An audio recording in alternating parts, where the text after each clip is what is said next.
പിതാവിൽ നിന്ന് ജനിച്ചു എന്ന് പറയുമ്പോൾ മറ്റൊരു കാര്യം നമ്മൾ മനസ്സിലാക്കിക്കൊള്ളണം. മാനുഷികമായൊരു ജന്മം പോലെ നമ്മൾ ഇതിനെ കാണരുത്. കണ്ടു കഴിഞ്ഞാൽ അവിടെ ഒരു ചെറിയ പ്രശ്നം വരും. എന്താണ് പ്രശ്നം? നമ്മൾ ഒരു കുഞ്ഞിന് ജന്മം കൊടുക്കുകയാണെങ്കിൽ നമ്മളില്ലാത്തൊരു കാലം കുഞ്ഞിനുണ്ട്, കുഞ്ഞില്ലാത്തൊരു കാലം നമുക്കുണ്ട്. ഉണ്ടല്ലോ. 25 വയസ്സായതിനു ശേഷമാണ് കല്യാണമെങ്കിൽ അതിനുശേഷം ഒരു കുഞ്ഞുണ്ടായാൽ 25 വയസ്സ് വരെ ആ കുഞ്ഞില്ലാത്തൊരു കാലമുണ്ട്. കടിപ്രദേശത്ത് കാണുമായിരിക്കും, പക്ഷേ അവനില്ലാത്തൊരു കാലമുണ്ട്. പിതാവും പുത്രനും തമ്മിൽ അങ്ങനെ ഒരു സംഭവം ഇല്ല. പിതാവ് ജനകനാകുന്നു, ജനിച്ചവൻ അല്ല. പെന്തിക്കോസിലെ ആണ്ടേഴ്സ് അവിടെ ഇരിപ്പുണ്ട്. അതിൻ്റെ ആവശ്യം വേണ്ടി വരില്ല, എനിക്കറിയാം. ഞാൻ എന്തെങ്കിലും പ്രാർത്ഥന നോക്കണമെങ്കിൽ ഒരു സേഫ്റ്റിക്ക് വേണ്ടി എടുത്തു വെച്ചു എന്നുള്ളതേ ഉള്ളൂ. പിതാവ് ജനകനാകുന്നു എന്ന് പറഞ്ഞാൽ ജനിപ്പിക്കുന്നവനാകുന്നു, സൃഷ്ടികർത്താവാകുന്നു. എന്നാൽ ജനിച്ചവനല്ല. പുത്രൻ ജനിച്ചവനാകുന്നു. ആരിൽ നിന്ന്? പിതാവിൽ നിന്ന്. ജനിച്ചവനാകുന്നു, ജനകനല്ല. എന്നാൽ പിതാവില്ലാത്തൊരു കാലം പുത്രനുമില്ല, പുത്രനില്ലാത്തൊരു കാലം പിതാവിനുമില്ല. സദൃശവാക്യങ്ങൾ എടുക്കാം. സദൃശവാക്യങ്ങൾ 8-ാം അധ്യായം 27-ാം വാക്യം തൊട്ട് നമുക്കൊന്ന് വായിക്കാം.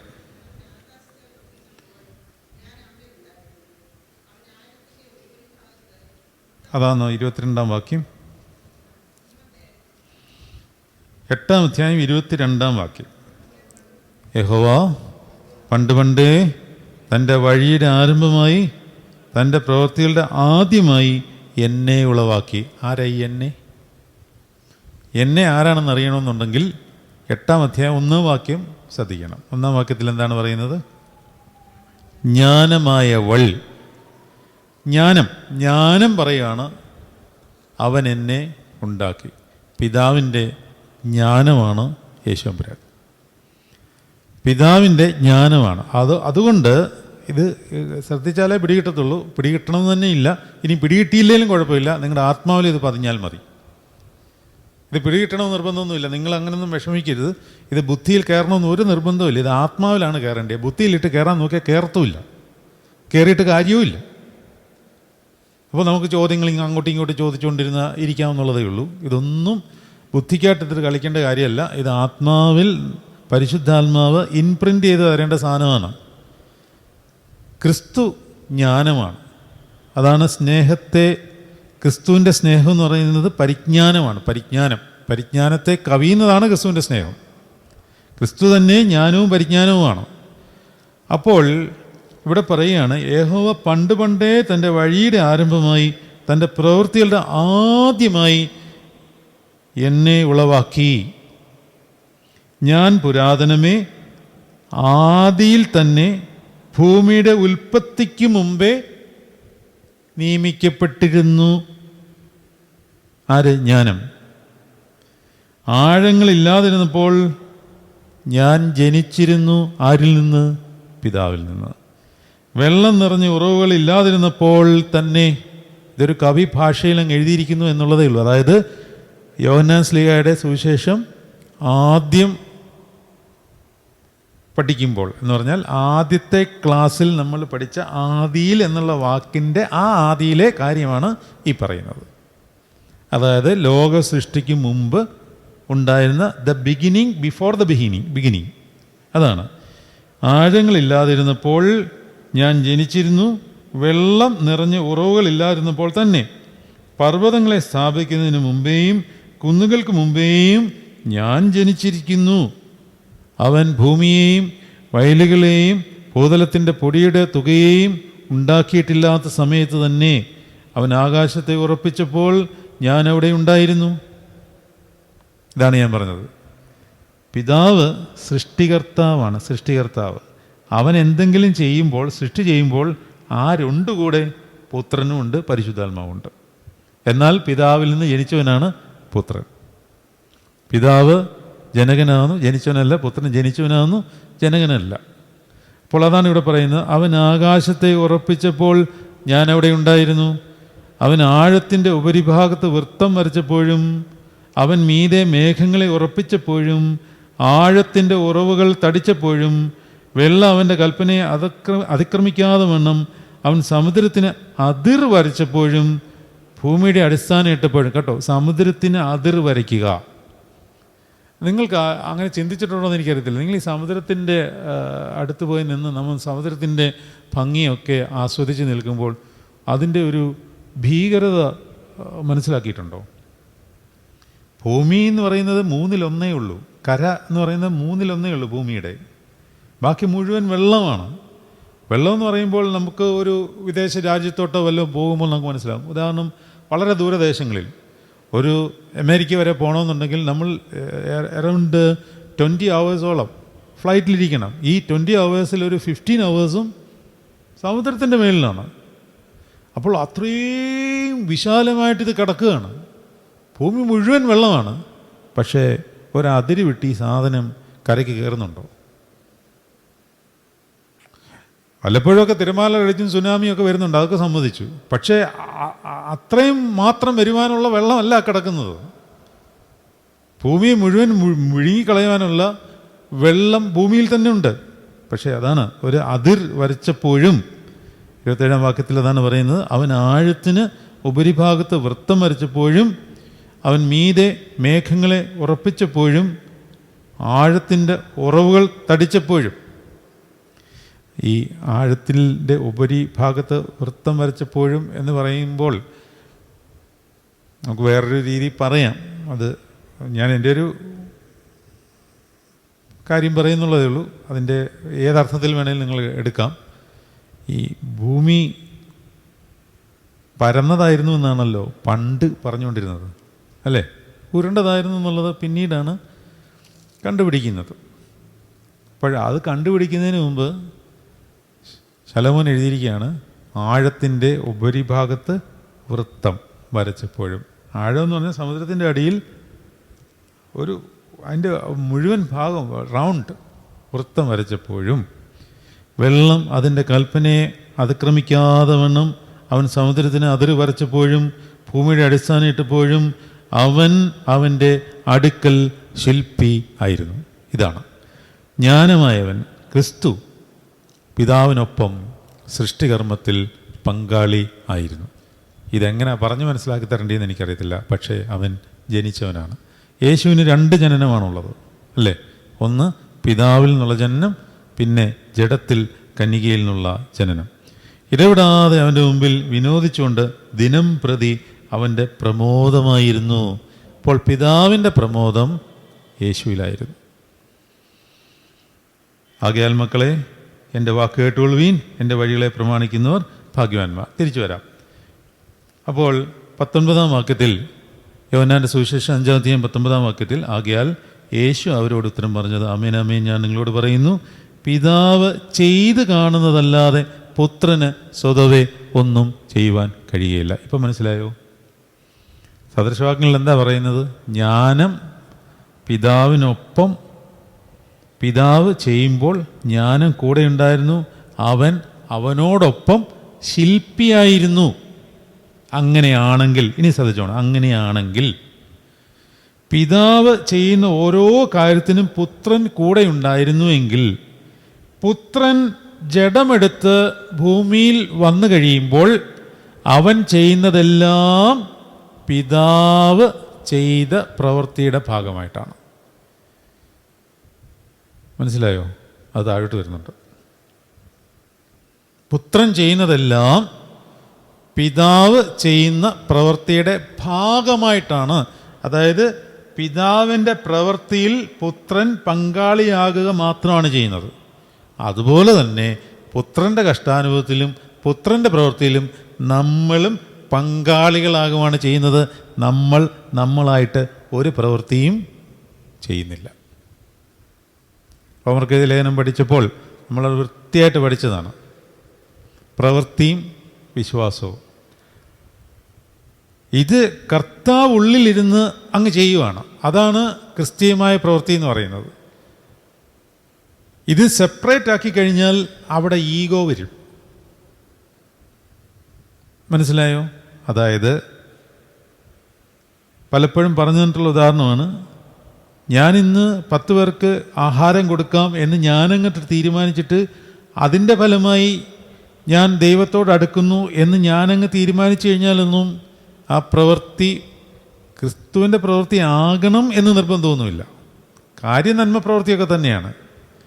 ഇത് ക്രിസ്തു അറിഞ്ഞ് ക്രിസ്തു തന്നെ നമ്മളിൽ കൂടി അത് പ്രവർത്തിക്കുമ്പോഴാണ് വിശ്വാസത്താലുള്ള പ്രവൃത്തി ജീവനുള്ളതാവുന്നത്. പറഞ്ഞ് മനസ്സിലാവുന്നുണ്ടല്ലോ.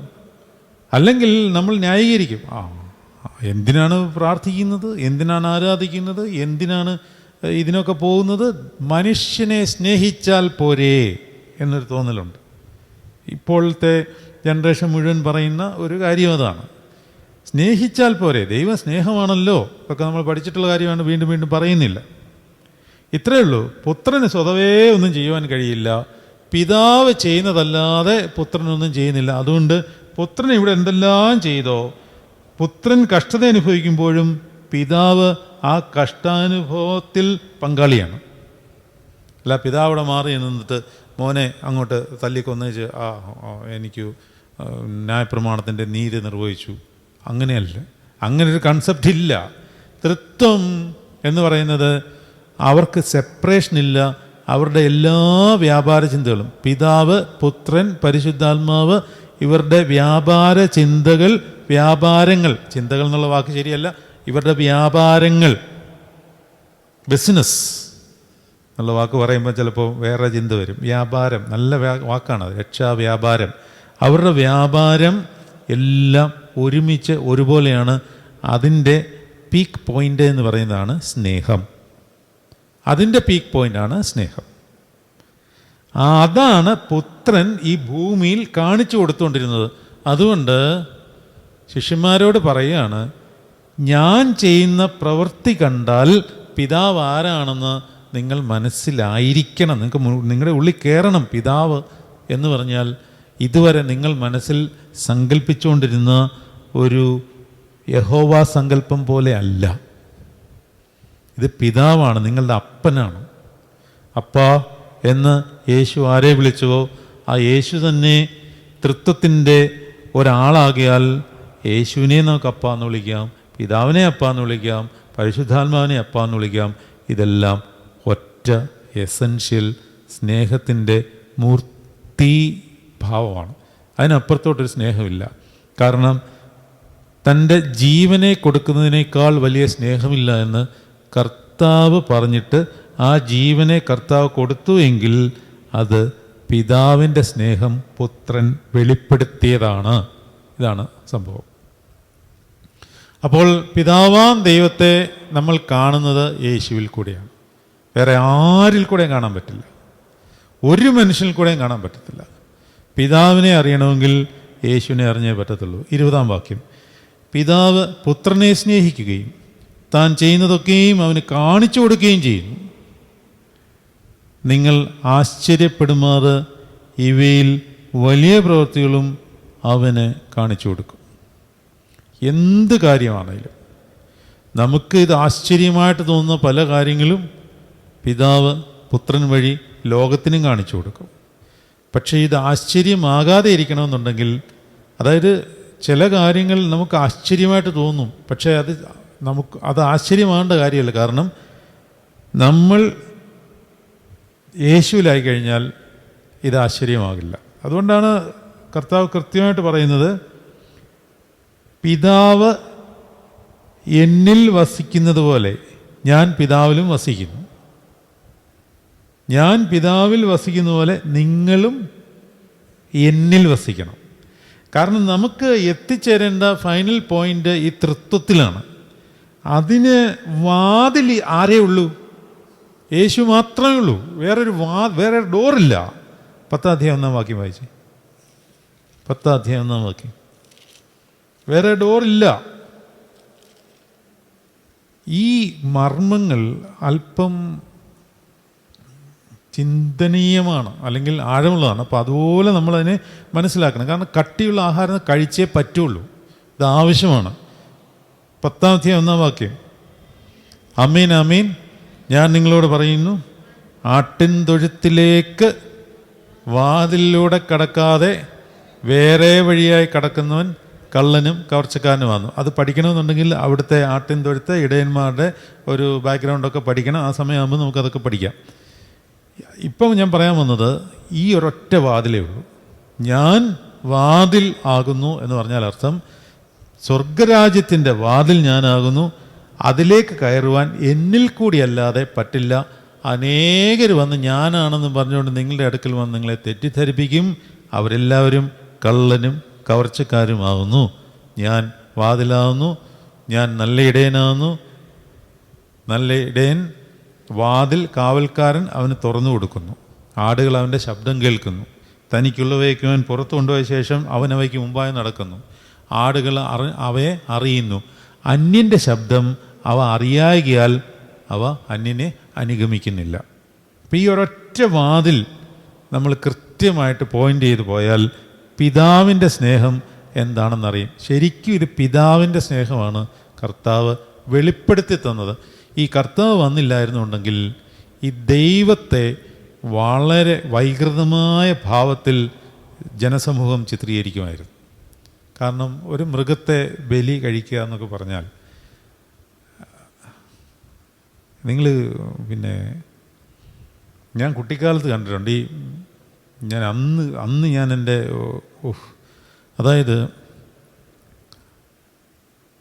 എൻ്റെ ഒരു കസിൻ്റെ വീട്ടിൽ കല്യാണത്തിന് പോയതാണ്. ഞാനന്ന് വളരെ കുഞ്ഞാണ്. 6ാം ക്ലാസ്സിലോ 7ാം ക്ലാസ്സിലോ പഠിക്കുന്ന സമയം. പണ്ടൊക്കെ കല്യാണ സദ്യ എന്ന് പറഞ്ഞാൽ ഇന്നത്തെ പോലെ ഹോൾ വെച്ചുള്ള പരിപാടിയല്ല. വീട്ടിൽ തന്നെ ഒരാഴ്ചത്തെ ബഹളമാണ്. അപ്പോൾ വീട്ടിൽ തന്നെയാണ് ഭക്ഷണങ്ങൾ പാചകം ചെയ്യുന്നത്. അപ്പോൾ ഞാൻ അയ്യത്തോട്ട് പോയപ്പോൾ അവിടെ ഒരു പശുവിനെ അറക്കുകയാണ്. പച്ചയ്ക്ക് അറുത്തുകൊണ്ടിരുന്ന പശുവിൻ്റെ തൊലി പച്ചയ്ക്ക് ഉരിയുകയാണ്. ഒരു ബലി എന്ന് പറയുമ്പോൾ ഇറ്റ്സ് ഓൾമോസ്റ്റ് സിമിലറാണെന്ന് പറയല്ല, ഇതുപോലെ ഇച്ചിരി ഭീകരമാണ് സംഗതി. അതിൽ പ്രസാദിച്ചുകൊണ്ടിരിക്കുന്ന ഒരു ദൈവമല്ല പിതാവ് എന്ന് യേശുക്രിസ്തുവിന് വന്ന് പഠിപ്പിക്കേണ്ടി വന്നു. എന്നാലേ പറ്റത്തുള്ളൂ. പിതാവ് അതല്ല. പിതാവിന് വേണ്ടത് നിങ്ങളിൽ വസിക്കാനുള്ള ഒരു ഇരിപ്പിടമാണ്. അത് സ്നേഹമാണ്. ഞാൻ പിതാവിൽ വസിക്കുന്നു, പിതാവ് എന്നിലും വസിക്കുന്നു. അതുപോലെ നിങ്ങൾ എന്നിലും ഞാൻ നിങ്ങളിലും വസിച്ചാൽ നിങ്ങൾ പിതാവിൻ്റെ സ്നേഹം അറിയും. ഇതാണ് കർത്താവ് പറഞ്ഞു അവരെ പഠിപ്പിക്കാൻ ശ്രമിക്കുന്നത്. പിതാവ് പുത്രനെ സ്നേഹിക്കുകയും താൻ ചെയ്യുന്നതൊക്കെയും അവന് കാണിച്ചു കൊടുക്കുകയും ചെയ്യുന്നു. നിങ്ങൾ ആശ്ചര്യപ്പെടുമാറ് ഇവയിൽ വലിയ പ്രവൃത്തികളും അവന് കാണിച്ചു കൊടുക്കും. പിതാവ് മരിച്ചവരെ ഉണർത്തി ജീവിപ്പിക്കുന്നത് പോലെ പുത്രനും താൻ ഇച്ഛിക്കുന്നവരെ ജീവിപ്പിക്കുന്നു. അവിടെ നമ്മൾ ശ്രദ്ധിക്കേണ്ട ഒരു കാര്യം, മരിച്ചവരെ ജീവിപ്പിക്കുന്നവൻ. ഒരുപാട് കാര്യങ്ങളിവിടെ പറഞ്ഞു തരാനുണ്ട്. താഴോട്ടൊക്കെയുള്ള ഭാഗത്ത് വീണ്ടും അതുമായിട്ട് ബന്ധപ്പെട്ടുള്ള ആശയങ്ങൾ കിടപ്പുണ്ട്. ആമേൻ ആമേൻ ഞാൻ നിങ്ങളോട് പറയുന്നു. 25-ാം വാക്യം വായിച്ച്, ആമേൻ ആമേൻ ഞാൻ നിങ്ങളോട് പറയുന്നു, മരിച്ചവർ ദൈവത്തിൻ്റെ ശബ്ദം കേൾക്കുകയും കേൾക്കുന്നവർ ജീവിക്കുകയും ചെയ്യുന്ന നാഴിക വരുന്നു, ഇപ്പോൾ വന്നുമിരിക്കുന്നു. അപ്പോൾ ഇവിടെ കർത്താവ് പറയാണ് 21-ാം വാക്യത്തിൽ, പിതാവ് മരിച്ചവരെ ഉണർത്തി ജീവിപ്പിക്കുന്നത് പോലെ പുത്രനും താൻ ഇച്ഛിക്കുന്നവരെ ജീവിപ്പിക്കുന്നു. റോമർക്ക് എഴുതിയ ലേഖനം 8-ാം അധ്യായം എടുക്കാമോ? നമ്മൾ പഠിച്ച ഒരു വചനം ഇതിനോട് ചേർത്ത് വായിക്കുന്നത് നല്ലതായിരിക്കും. മരിച്ചവരെ ഉയർപ്പിക്കുന്ന പിതാവാം ദൈവം. ക്രിസ്തുവിനെ ഉയർപ്പിച്ചത് ആരാണ്? ക്രിസ്തുവിനെ ഉയർപ്പിച്ചത്? ആ പിതാവാം ദൈവത്തിൻ്റെ ആത്മാവ് നമ്മളിൽ വസിക്കുന്നുവെങ്കിൽ നമ്മളെ അവൻ ഉയർപ്പിക്കുമെന്ന് 8-ാം അധ്യായത്തിൽ പറയുന്നുണ്ട്. 11-ാം വാക്യം വായിക്കാം. 8-ാം അധ്യായം 11-ാം വാക്യം. യേശുവിനെ മരിച്ചവരിൽ നിന്ന് ഉയർപ്പിച്ചവൻ്റെ ആത്മാവ് ആരാണ്? അത് പറ, അത് ആരാണെന്ന് പറ. യേശുവിനെ മരിച്ചവരിൽ നിന്ന് ഉയർത്തെഴുന്നേൽപ്പിച്ചവൻ്റെ ആത്മാവ് എന്ന് പറഞ്ഞാൽ അതിനകത്ത് 2 ആൾക്കാർ അതിനകത്ത് വന്നിട്ടുണ്ട്. ആരൊക്കെയാണത്? പിതാവും പരിശുദ്ധാത്മാവ്. യേശുവിനെ മരിച്ചവരിൽ നിന്ന് ഉയർത്തെഴുന്നേൽപ്പിച്ചവൻ അപ്പോൾ ആരാണ്? അതെ, ഒരാളെ പറ, കൃത്യമായിട്ട് പറയും. ഇത് വളരെ നമ്മൾ പഠിക്കുകയാണ്, ഇത് സ്പെസിഫിക് ആയിട്ട് പറയണം. യേശുവിനെ മരിച്ചവരിൽ നിന്ന് ഉയർത്തെഴുന്നേൽപ്പിച്ചവൻ്റെ ആത്മാവെന്ന് പറയുമ്പോൾ യേശുവിനെ മരിച്ചവരിൽ നിന്ന് ഉയർത്തെഴുന്നേൽപ്പിച്ചവൻ ആരാണ്? പിതാവ്. അവൻ്റെ ആത്മാവ് പരിശുദ്ധാത്മാവ്. പിതാവും പരിശുദ്ധാത്മാവും എല്ലാം ഒരുമിച്ചാണ്. നമ്മളിപ്പോൾ ഇത് നമ്മൾ സ്പെസിഫിക്കായിട്ട് പഠിക്കുന്നതുകൊണ്ട് സ്പെസിഫിക്കായിട്ട് ഉത്തരം പറയണം. യേശുവിനെ മരിച്ചവരിൽ നിന്ന് ഉയർത്തെഴുന്നേൽപ്പിച്ചവൻ്റെ ആത്മാവ് എന്ന് പറയുമ്പോൾ മരിച്ചവരിൽ നിന്ന് യേശുവിനെ ഉയർത്തെഴുന്നേൽപ്പിച്ചവൻ പിതാവാണ്. അവൻ്റെ ആത്മാവ് നിങ്ങളിൽ വസിക്കുന്നുവെങ്കിൽ, അതായത് പരിശുദ്ധാത്മാവ് നിങ്ങളിൽ വസിക്കുന്നുവെങ്കിൽ ക്രിസ്തുവിനെ മരണത്തിൽ നിന്ന് ഉയർത്തെഴുന്നേൽപ്പിച്ചവൻ ആര്? പിതാവ്. നിങ്ങളിൽ വസിക്കുന്ന തൻ്റെ ആത്മാവിനെ കൊണ്ട് നിങ്ങളുടെ മർത്യശരീരങ്ങളെയും ജീവിപ്പിക്കും. ഇത് കുറച്ചും കൂടെ ലളിതമായിട്ടൊന്ന് വായിച്ചാൽ ഇങ്ങനെ വായിക്കാം: യേശുവിനെ മരിച്ചവരിൽ നിന്ന് ഉയർപ്പിച്ച പിതാവിൻ്റെ ആത്മാവായ പരിശുദ്ധാത്മാവ് നിങ്ങളിൽ വസിക്കുന്നുവെങ്കിൽ യേശുവിനെ മരിച്ചവരിൽ നിന്ന് ഉയർപ്പിച്ച പിതാവ് നിങ്ങളിൽ വസിക്കുന്ന അവൻ്റെ പരിശുദ്ധാത്മാവിനെ കൊണ്ട് നിങ്ങളുടെ മരിച്ച ശരീരത്തെയും ജീവിപ്പിക്കും. ഇതാണ് ആ പറഞ്ഞതിൻ്റെ അർത്ഥം. അപ്പോൾ ഇനിയും തിരിച്ചു വന്നേ, ഇവിടെ നോക്കിക്കോണം. ഇതുകൊണ്ടാണ് ഞാൻ യോഹന്നാൻ സ്ലീഹായും റോമറും ഒരുമിച്ചെടുക്കാൻ തീരുമാനിച്ചത്. ഇവർ തമ്മിൽ ഭയങ്കര ബന്ധമാണ്. ഉൽപ്പത്തി നമ്മളതിലേക്ക് കയറിയില്ല എന്നുള്ളതേ ഉള്ളൂ. എല്ലാവരും പിതാവിനെ ബഹുമാനിക്കുന്നത് പോലെ പുത്രനെയും ബഹുമാനിക്കേണ്ടതിന് പിതാവ് ആരെയും ന്യായം വിധിക്കാതെ ന്യായവിധിയെല്ലാം പുത്രനെ ഏൽപ്പിച്ചിരിക്കുന്നു. 21-ാം വാക്യം ഒന്നുകൂടെ വായിക്കുകയാണ്: പിതാവ് മരിച്ചവരെ ഉണർത്തി ജീവിപ്പിക്കുന്നത് പോലെ പുത്രനും താൻ ഇച്ഛിക്കുന്നവരെ ജീവിപ്പിക്കുന്നു. അപ്പോൾ നേരത്തെ എന്താ പറഞ്ഞേ? പിതാവിൻ്റെ പ്രവൃത്തിയാണ് പുത്രൻ ചെയ്യുന്നത്. പിതാവിൻ്റെ പ്രവൃത്തി പുത്രൻ ചെയ്യുന്നു ആണല്ലോ. പിതാവ് മരിച്ചവരെ ഉയർത്തെഴുന്നേൽപ്പിക്കുന്നു പരിശുദ്ധാത്മാവിനാൽ, പുത്രനും മരിച്ചവരെ ഉയർത്തെഴുന്നേൽപ്പിക്കുന്നു. എന്തിനാണ് കർത്താവ് ലാസറിനെ ഉയർപ്പിച്ച് പുറത്തേക്ക് കൊണ്ടുവന്നത്? എന്തിനാണ് പറയാമോ? ദൈവം അത് തന്നെ ദൈവമാണ് എന്നുള്ളതിനേക്കാളിൽ പിതാവ് ചെയ്യുന്നതെല്ലാം പുത്രനും ചെയ്യും എന്ന് കാണിക്കാൻ മാത്രമല്ല, അതൊന്നുമല്ല. ഈ ലാസറിനെ ആ പോയിന്റിൽ മരിക്കാൻ അനുവദിച്ചിട്ട് ഉയർപ്പിച്ചത് എന്തിനാണ്? മരിക്കാൻ കർത്താവ് അനുവദിച്ചു. അതിന് മുമ്പുള്ള അധ്യായം വായിക്കുമ്പോൾ മനസ്സിലാവും അല്ലേ? അല്ലെങ്കിൽ എത്രാമത്തെ അധ്യായത്തിലാണ്? 11-ാമത്തെ അധ്യായത്തിലാണ് അല്ലേ? അപ്പോൾ ലാസർ ദീനമായി കിടക്കുന്നു എന്ന് കർത്താവിന് വിവരം കിട്ടി. ശിഷ്യന്മാർ പറഞ്ഞു നമുക്ക് അങ്ങോട്ടൊന്ന് പോകണ്ടേ? കർത്താവ് 2 ദിവസം കഴിയട്ടെന്ന് പറഞ്ഞു. 2 ദിവസം കഴിഞ്ഞപ്പോഴത്തേക്ക് ആള് തീർന്നു. അപ്പോൾ കർത്താവ് പറഞ്ഞു എന്നാൽ നമുക്ക് പോകാമെന്ന് പറഞ്ഞു. അവൻ നിദ്ര കൊള്ളുകയാണെന്ന് പറഞ്ഞു. അപ്പോൾ ശിഷ്യന്മാർ വിചാരിച്ചു മരിച്ചിട്ടില്ല, ഉറങ്ങുമായിരിക്കും, ക്ഷീണിച്ചുറങ്ങിയായിരിക്കും. അല്ല, കർത്താവ് വ്യക്തമായിട്ട് പറഞ്ഞു നിദ്ര കൊള്ളുകയെന്ന് പറഞ്ഞാൽ അവൻ മരിച്ചുപോയി, പിന്നെ എന്തിനാണ് അങ്ങോട്ട് പോകുന്നത്? പോവാം. എന്തിനാണ് ലാസറിനെ മരിക്കാൻ കർത്താവ് അനുവദിച്ചത്? പറയാം ആർക്കെങ്കിലും?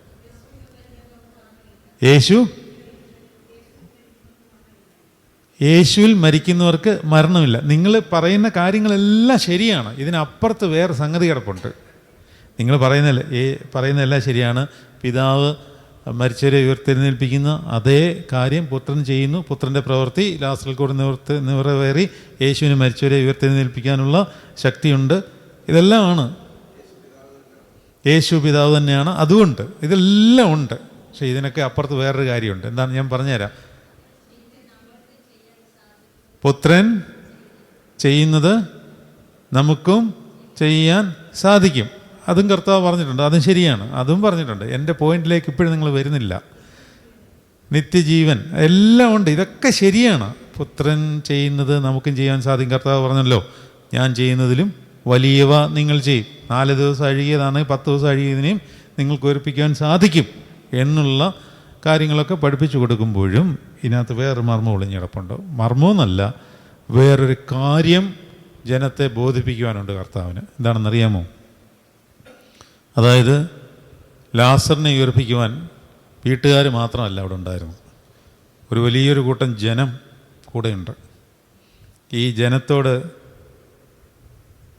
പരോക്ഷമായി കർത്താവ് പറയുകയാണ്, എന്നെ നിങ്ങൾ കുരിശിച്ചാലും ഞാൻ 3-ാം ദിവസം ഉയർക്കും എന്നുള്ളത് നിങ്ങൾ വിശ്വസിക്കേണ്ടതിന് ലാസറേ പുറത്തു വാ. നീ വിശ്വസിക്കണ്ടേ? നാളെ ഞാൻ ഉയർത്തെഴുന്നേറ്റു എന്ന് ശിഷ്യന്മാർ നിന്നോട് പറയുമ്പോൾ ഇവർക്ക് വിശ്വാസം തോന്നണ്ടേ? ഇപ്പോഴും കർത്താവിനെ മോഷ്ടിച്ചുകൊണ്ട് പോയതാണെന്ന് വിശ്വസിക്കുന്ന വലിയൊരു കൂട്ടം ജനങ്ങളുണ്ട്. ഇത് അവർക്ക് ആ വിശ്വാസം വരണമെങ്കിൽ മരിച്ച ഒരാൾ എഴുന്നേൽക്കുന്നത് അത് 4 ദിവസമായിട്ട് അഴുകിയ ഒരാളെ ജീവിപ്പിക്കുവാൻ ശക്തനാണ് ഇവനെന്ന് യഹൂദജനത്തിന് കുറച്ചു പേർക്കെങ്കിലും ബോധ്യമായപ്പോൾ അവരെങ്കിലും വിശ്വസിക്കും ഇവൻ മരിച്ചിട്ട് ഉയർത്തെഴുന്നേറ്റു എന്ന്. ബാക്കി ആരും വിശ്വസിക്കത്തില്ല. എന്തിനേറെ പറയുന്നു, നമ്മൾ ക്രിസ്ത്യാനികൾ വിശ്വസിക്കുന്നില്ലല്ലോ പലരും. അറിയാമോ നിങ്ങൾക്ക്? അങ്ങനെയാണ് ക്രിസ്ത്യാനികൾ. നിങ്ങൾ നമ്മളെ നിഗളിക്കുകയൊന്നും വേണ്ട. 90% ആൾക്കാരും യേശു ഉയർത്തെഴുന്നേറ്റു എന്നൊന്നും വിശ്വസിക്കുന്നില്ല, രണ്ടാമത് വരുന്നു എന്നും വിശ്വസിക്കുന്നില്ല. അതൊക്കെയാണ് സത്യം. അവരുടെ വിശ്വാസം അവരെ സഹായിക്കട്ടെ എങ്ങനെ വേണേലും. ഇവിടെ പിതാവ് മരിച്ചവരെ ഉണർത്തി ജീവിപ്പിക്കുന്നത് പോലെ പുത്രനും താൻ ഇച്ഛിക്കുന്നവരെ ജീവിപ്പിക്കും. ഇനി മരണം എന്താണ്, ജീവൻ എന്താണ് എന്നുള്ള കാര്യം കുറച്ചും കൂടെ ആഴത്തിലേക്ക് പഠിക്കേണ്ടിയിരിക്കുന്നു. നമുക്ക് സമയമുണ്ടോ? 10 മിനിറ്റും കൂടെ പറയാം. കാരണം 25-ാം വാക്യത്തിൽ പറയുന്നു, അമേൻ അമേൻ ഞാൻ നിങ്ങളോട് പറയുന്നു, മരിച്ചവർ ദൈവപുത്രൻ്റെ ശബ്ദം കേൾക്കും. മരിച്ചവരെല്ലാം മൗനതയിലാണെന്നല്ലേ പറയുന്നത്? അവർ ശബ്ദം കേൾക്കുമോ? കേൾക്കത്തില്ലെന്നാണ് ഒരു കൂട്ടർ പറയുന്നത്. ഇവിടെ കർത്താവ് പറയുന്നു, മരിച്ചവർ ദൈവപുത്രൻ്റെ ശബ്ദം കേൾക്കുകയും കേൾക്കുന്നവർ ജീവിക്കുകയും ചെയ്യുന്ന നാഴിക വരുന്നു. മേളിൽ നിന്ന് അവിടെ വരെയൊന്ന് വായിക്കുകയാണേ. ഇപ്പം എല്ലാം കൂടെ ചേർത്താലേ അതൊന്ന് പൂർണ്ണമാകത്തുള്ളൂ. 22-ാം വാക്യം, എല്ലാവരും പിതാവിനെ ബഹുമാനിക്കുന്നത് പോലെ പുത്രനെയും ബഹുമാനിക്കേണ്ടതിന് പിതാവ് ആരെയും ന്യായം വിധിക്കാതെ ന്യായവിധിയെല്ലാം പുത്രനെ ഏൽപ്പിച്ചിരിക്കുന്നു. ഈ മരണവും ന്യായവിധിയും ചേർത്ത് പറഞ്ഞത് എന്തിനാണെന്നറിയാമോ? മരണം എന്താണെന്ന് ആദ്യം മനസ്സിലാക്കണം. മരണം എന്ന് പറഞ്ഞാൽ നമ്മുടെ എല്ലാം ഭാവനയിൽ ശാരീരിക മരണമാണ്. അതല്ല മരണം. ശിക്ഷാവിധി പുത്രനെ ഏൽപ്പിച്ചിരിക്കുന്നു എന്ന് പറഞ്ഞാൽ നമ്മുടെ വിചാരം പുത്രൻ ഇങ്ങോട്ട് 4 പേരെ ഇങ്ങോട്ട് പിടിച്ചു നിർത്തിയിട്ട് കുറച്ച് ചോദ്യമൊക്കെ ചോദിച്ച് ചൂരലെടുത്ത് 4 പടയൊക്കെ പിടച്ചിട്ട് ഇതാണ് ശിക്ഷാവിധി എന്നാണ് നമ്മുടെ വിചാരം. ഇതല്ല മരണവും ശിക്ഷാവിധിയും എന്നുള്ളതിനെപ്പറ്റി നമ്മൾ ആത്മാവിൽ കാണേണ്ടത്.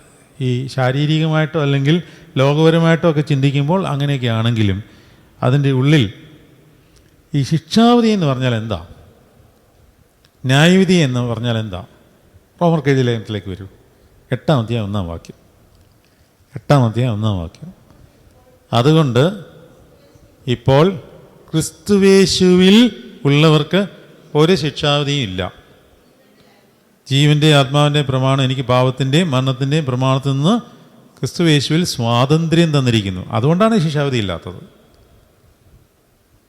നമ്മൾ സ്വതന്ത്രരായി ഫ്രീ ആയി പാപത്തിൽ നിന്ന് മോചിതരായവർക്ക് ക്രിസ്തുവേശുവിലായിരിക്കുമ്പോൾ ടെംപ്ടേഷൻസ് ഉണ്ട്, ഇല്ല എന്ന് പറയുന്നില്ല. നമ്മൾ ഈ ലോകത്തിലായിരിക്കുന്നിടത്തോളം കാലം നമ്മുടെ ശരീരത്തിന് ലോകത്തോട് അറ്റാച്ച്മെൻറ്റ് കാണും, അതവിടെ ഉണ്ട്. പക്ഷേ അതിനെ ഓവർകം ചെയ്ത് അതിനേക്കാളിൽ ആനന്ദം യേശുവിൻ്റെ ശരീരത്തിൻ്റെ ഉള്ളിൽ വസിക്കുന്നവന്, ക്രിസ്തുയേശുവിലായിരിക്കുന്നവന് ലഭിക്കുമ്പോൾ അവൻ ഈ പാപത്തിൽ നിന്ന് അല്ലെങ്കിൽ ലോകത്തിൻ്റെ മോഹത്തിൽ നിന്ന് സ്വാതന്ത്ര്യം പ്രാപിക്കും. ഇടയ്ക്കത് കയറി വരത്തില്ല എന്നൊന്നും ഞാൻ പറയുന്നില്ല, അതൊക്കെ വരും. പക്ഷേ നമുക്കതിനെ ജയിക്കുവാനുള്ള സ്വാതന്ത്ര്യം പ്രാപിക്കും. അങ്ങനെയുള്ളവന് ശിക്ഷാവിധി ഇല്ല എന്ന് പറഞ്ഞാൽ അവൻ്റെ ഉള്ളിൽ എപ്പോഴും ആനന്ദമാണ്. ആ ആനന്ദത്തിൻ്റെ അവസ്ഥയ്ക്കാണ് ശിക്ഷാവിധി ഇല്ലായ്മ എന്ന് പറയുന്നത്. വല്ലതും പിടികിട്ടുന്നുണ്ടോ? ഈ ആനന്ദം ഇല്ലാതാകുന്നതാണ് ശിക്ഷാവിധി. നമുക്കിപ്പോൾ അത് പറഞ്ഞാൽ മനസ്സിലാവില്ല. എന്നാൽ പിന്നെ നമുക്ക് ആനന്ദം വേണ്ട എന്ന് വിചാരിച്ചിരിക്കും. നമുക്ക് ആ ആത്മാവിൽ അവിടെ ചെല്ലുമ്പോഴാണ് നമുക്ക് ആ ദുഃഖം വരുന്നത്. ഇത് എന്തോ ഒരു ആനന്ദമായിരുന്നു, ഈ ആനന്ദമില്ലാത്ത അവസ്ഥ എന്തൊരു നരകമാണ് എന്ന് ബോധ്യം വരുന്ന അന്നേരമാണ്.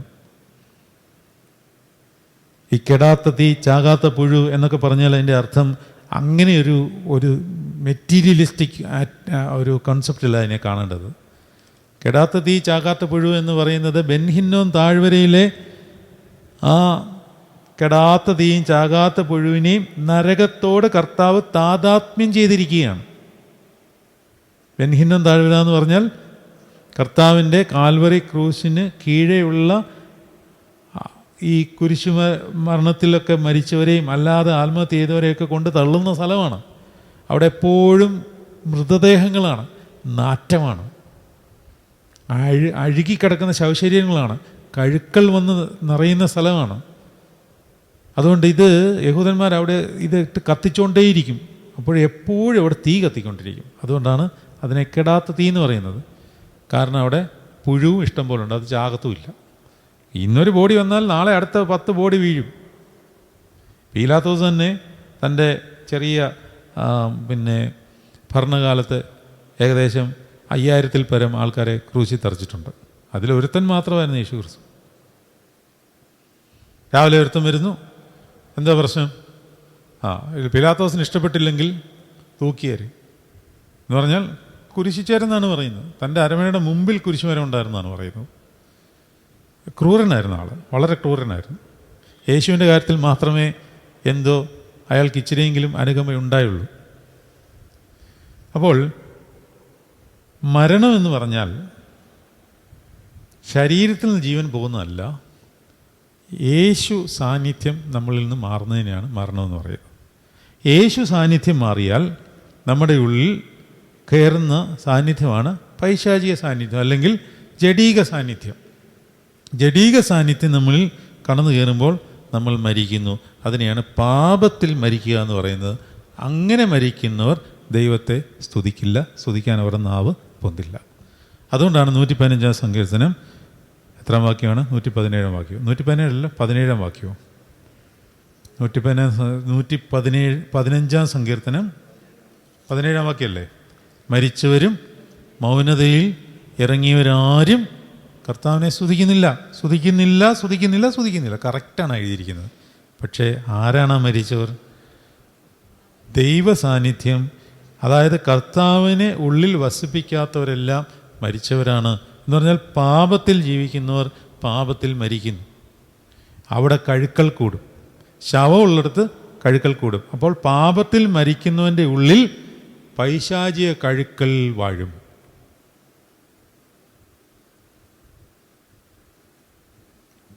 കഴുക്കൽ പ്രാവ്, ഒരു വശത്ത് കഴുക്കൽ, മറുവശത്ത് പ്രാവ്. ഒന്നുകിൽ പൈശാചികമായ വാസനയാൽ മരണമടയുമ്പോൾ അവിടെ ആരും ക്ഷണിക്കപ്പെടാത്ത അതിഥിയായി വരുന്ന ആളാണ് ആര്? കഴുകൻ. ആരെങ്കിലും വിളിച്ചിട്ടാണോ വരുന്നത്? ആരും വിളിക്കണ്ട. പക്ഷേ പരിശുദ്ധാത്മാവിനെ വിളിച്ചാൽ വരും. വിളിച്ചാൽ വിശുദ്ധിയുള്ളിടത്ത് മാത്രമേ അവൻ വരത്തുള്ളൂ. ഒന്നുകിൽ പ്രാവിനെ വസിപ്പിക്കുക, ജീവനുള്ളവരായിരിക്കുക, അല്ലെങ്കിൽ കഴുക്കൽ കയറി നിങ്ങളെ കൊന്നുകളയും. അറിയില്ല, ശരീരത്തിനൊക്കെ ജീവനുണ്ടാവും, മനസ്സിനും ജീവനുണ്ടാവും, പക്ഷേ ആ ഉള്ളിലെ അവസ്ഥ മരണമായിരിക്കും. ഇതിനെയാണ് ന്യായവിധി എന്ന് പറയുന്നത്. ക്രിസ്തുയേശുവിൽ അല്ലാത്തവർക്ക് ഉള്ള അവസ്ഥയാണ് ന്യായവിധി. അതെങ്ങനെ നമുക്ക് ഈ ന്യായവിധി എന്ന് പറയുന്ന കാര്യം നമ്മൾ ഈ കോടതി വ്യവഹാരങ്ങളുമായിട്ട് ബന്ധപ്പെട്ട് നമ്മുടെ മനസ്സിൽ ഇങ്ങനെ കിടക്കുന്നതുകൊണ്ട് നമുക്ക് ഇതിനെ ശരിയായ രീതിയിൽ അങ്ങോട്ട് ഉൾക്കൊള്ളാൻ ചിലപ്പോൾ പറ്റിയെന്ന് വരില്ല. ഇത് മനസ്സിലാണെന്നുണ്ടെങ്കിൽ നമ്മൾ ശരീരം വിടണം. ശരീരം വിട്ടിട്ട് ദൈവിക സന്തോഷത്തിൻ്റെ ശ്രേഷ്ഠതയും മാഹാത്മ്യവും എന്താണെന്ന് നമ്മൾ ആത്മാവിൽ അന്നേരം തിരിച്ചറിയുമ്പോഴാണ് ഈ സന്തോഷമില്ലാത്തതിൻ്റെ ഭീകരത നമുക്ക് മനസ്സിലാവുന്നത്. അപ്പോഴാണ് നമ്മൾ കർത്താവേ, ലാസറിൻ്റെ കയ്യിൽ നിന്ന് ഒരു തുള്ളി വെള്ളം എനിക്ക് തരുമോ എന്ന് ചോദിക്കേണ്ട ഗതികേട് വരുന്നത്. ഇതൊരവസ്ഥയാണ്. നരകം എന്ന് പറയുന്ന ഒരു അവസ്ഥയാണ്. അല്ല അവിടെ ചുട്ടുപഴുപ്പീരും അങ്ങനെ അങ്ങ് വിചാരിക്കരുത്. ചുട്ടുപഴുപ്പിച്ച് ദേഹത്ത് വയ്ക്കാൻ അവിടെ മെറ്റീരിയലിസ്റ്റിക് സംഗതികളൊന്നുമില്ലല്ലോ. ആത്മാവല്ല എല്ലാം. ആത്മാവിൻ്റെ അവസ്ഥയാണ്. നമ്മളെല്ലാം ആത്മാവാണ്. നമ്മളിപ്പം ഞാൻ സംസാരിക്കുന്നതും നിങ്ങൾ ഇരിക്കുന്നതും എല്ലാം ആത്മാവിൽ തന്നെയാണ്. നമുക്കൊരു ശരീരം ഉണ്ടെന്നുള്ളതേ ഉള്ളൂ. താഴോട്ട് കുറച്ചും കൂടെ വായിക്കാം. പുത്രനെ ബഹുമാനിക്കാത്തവൻ അവനെ അയച്ച പിതാവിനെയും ബഹുമാനിക്കുന്നില്ല. ആമേൻ ആമേൻ, ഞാൻ നിങ്ങളോട് പറയുന്നു, എൻ്റെ വചനം കേട്ട് എന്നെ അയച്ചവനെ വിശ്വസിക്കുന്നവന് നിത്യജീവൻ ഉണ്ട്. അവൻ ന്യായവിധിയിലാകാതെ മരണത്തിൽ നിന്ന് ജീവനിലേക്ക് കടന്നിരിക്കുന്നു. ഇത് തന്നെയാണ് റോമർക്കെഴുതിയ ലേഖനം 8-ാം അധ്യായത്തിൽ പറഞ്ഞിരിക്കുന്നത്. ഇപ്പോൾ ക്രിസ്തുയേശുവിലുള്ളവർക്ക് ഒരു ശിക്ഷാവധിയുമില്ല. ജീവൻ്റെയും ആത്മാവിൻ്റെയും പ്രമാണം എനിക്ക് പാപത്തിൻ്റെയും മരണത്തിൻ്റെയും പ്രമാണത്തിൽ നിന്ന് ക്രിസ്തുയേശുവിൽ സ്വാതന്ത്ര്യം വരുത്തിയിരിക്കുന്നു. ജഡത്താലുള്ള ബലഹീനത നിമിത്തം ന്യായപ്രമാണത്തിന് കഴിയാഞ്ഞതിനെ സാധിപ്പാൻ ദൈവം തൻ്റെ പുത്രനെ പാപജഡ സാദൃശ്യത്തിലും പാപം നിമിത്തവും അയച്ചു. പാപത്തിന് ജഡത്തിൽ ശിക്ഷ വിധിച്ചു. ജഡത്തെയല്ല, ആത്മാവിനെ തന്നെ അനുസരിച്ച് നടക്കുന്ന നമ്മിൽ ന്യായപ്രമാണത്തിൻ്റെ നീതി നിവർത്തിക്കേണ്ടതിന് തന്നെ. അപ്പം നമ്മളെ ജീവിപ്പിക്കാനാണെന്ന് കർത്താവ് മരിച്ചത്. എങ്ങനെ ജീവിപ്പിക്കാന്ന് പറഞ്ഞാൽ നമുക്ക് അവൻ്റെ ഉള്ളിൽ വസിക്കത്തക്കവണ്ണമുള്ള ഇടം അവനുണ്ടാക്കി തന്ന് അവിടെ വസിക്കുമ്പോൾ നമുക്ക് ന്യായവിധിയില്ല. അവൻ ന്യായവിധിയിലാകാതെ മരണത്തിൽ നിന്ന് ജീവങ്കിലേക്ക് കടക്കുവാൻ അവൻ മരിച്ചു.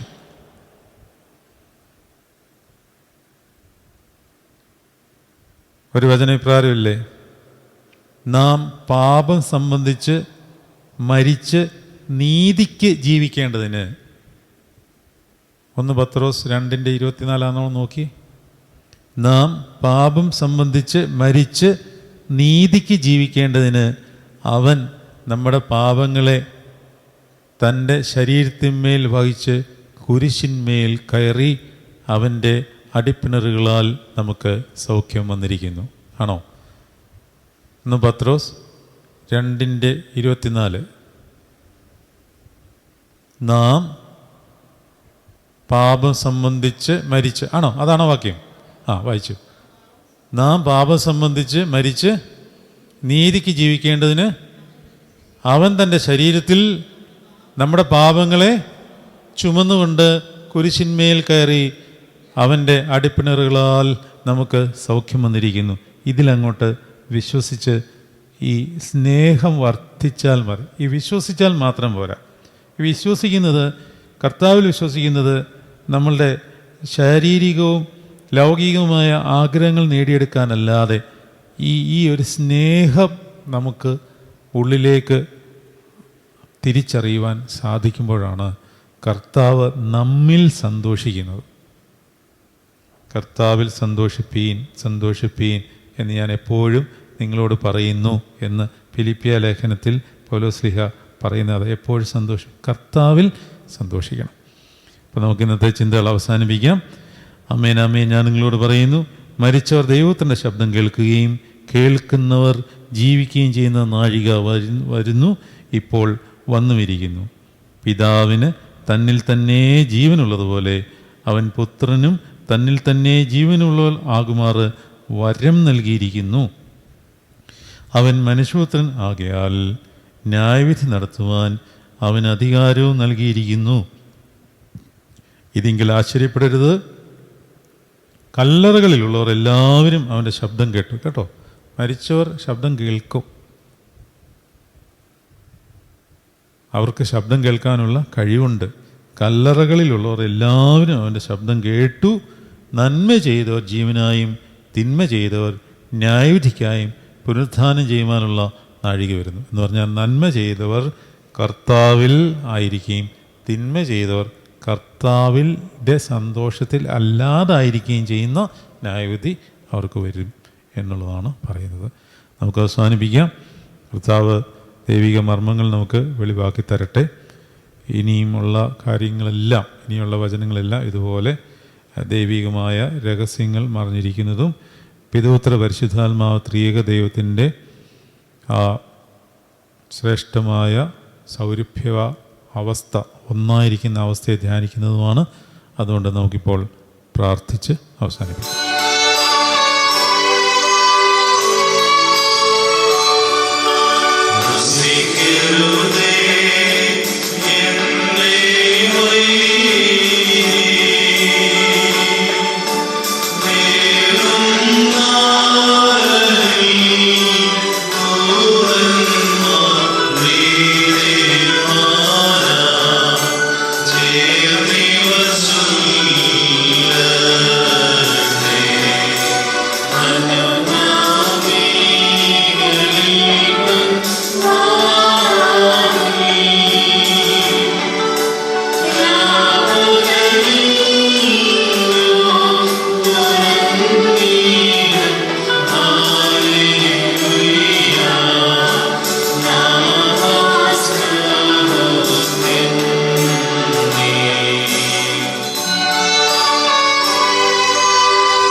Amen.